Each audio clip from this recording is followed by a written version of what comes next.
ano ba ang ibig sabihin sa inyo ng pagiging honor student? Diba? At gaano ba kahalaga ito? Kylie, ano bang ibig sabihin ng pagiging honor student? Yung ibig sabihin para sa akin yung pagiging honor student, hindi siya basta magaling lang sa academics. Dapat dito, hindi lang magaling sa academics na dapat yung characteristics mo, ganun din. Hindi lang pangit yung pinapakita. Sa akin nakatingin. Talaga tinanong sa'yo. Hinarap ka. Dito ka nakatingin sa camera kanina eh. Nasa camera ka nakaharap ka. Dito sa sinabi pa, gumanong ka sa tapat, diba? Sasaktan ko to. Hindi, kasi yung kanina, hindi lang magaling sa academics, hindi lang magaling sa, hindi lang pangit. Hinarap ka eh. Ba't gano'n? Matalino pero bastos yung bunganga. Hindi, kasi ikaw nagtanong kaya May tumor yung dila, masakit magsalita. Hayaan mo na, nabigla lang yung tao. Yan. Buti pinatugtog yung music na yan. Diba? Ayan nga, hindi po yung pangit. Kumbaga pangit yung Bakit? Sa'yo na naman nakaharap. Talaga naman Kylie, ano ba yan? Hoy, wag ka tumawa. Bakit? Dalawa tayo rito. Ito lang ang perfect. Tandaan mo. Share tayo sa mga kahinaan. Hindi nga ako tumatawa. Sabi ko, tanggap ko naman. Wow, tawang-tawa, Janela. Grabe si Janela. Wala akong pakialam kung nanalo kang Miss Taiwan, ha? Siya yun. Pa siyang Miss Taiwan noong 1987. Yung ganun. Lumang Miss Taiwan. Okay, so ano? Memilinawin ko lang hindi ikaw yung pangit. Talaga, alam ko yun. Maganda tayo lahat. Yung behavior po yung sinasabi ko.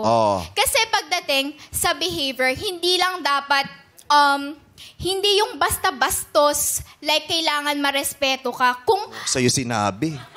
Kailangan marespeto ka. Hindi ba ako marespeto? marespeto po, pero syempre, Pero syempre. Tsaka ginanong pa sa'yo. hindi si Kuya Jong po napapanood ko po kasi siya. Bunganga mo din, no? Hindi po. Tapos, Ayun na nga po, yung pagiging honor student, hindi siya nagtatapos sa pag-aaral lang po.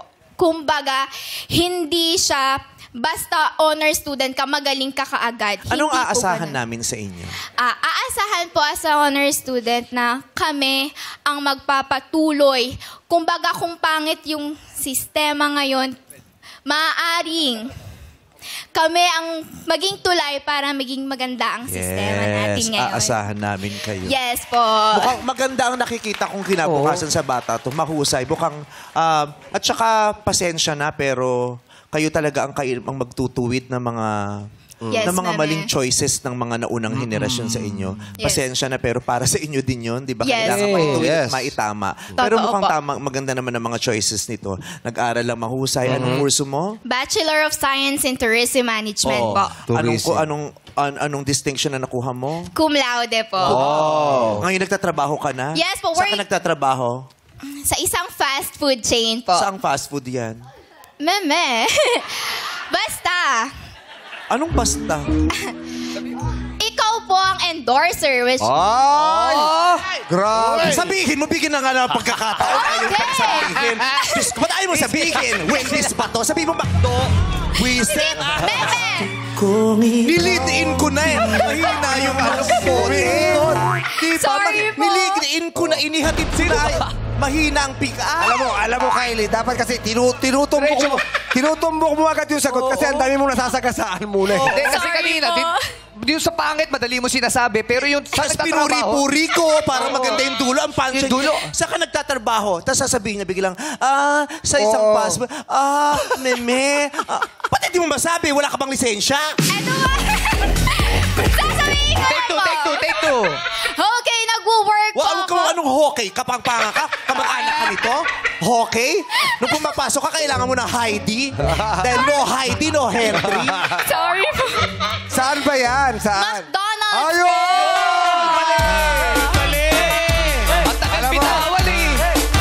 Kylie, Yes po. abangan mo, may bagong burger ang McDonald's ngayon. Ano? Ay. May McDonald's.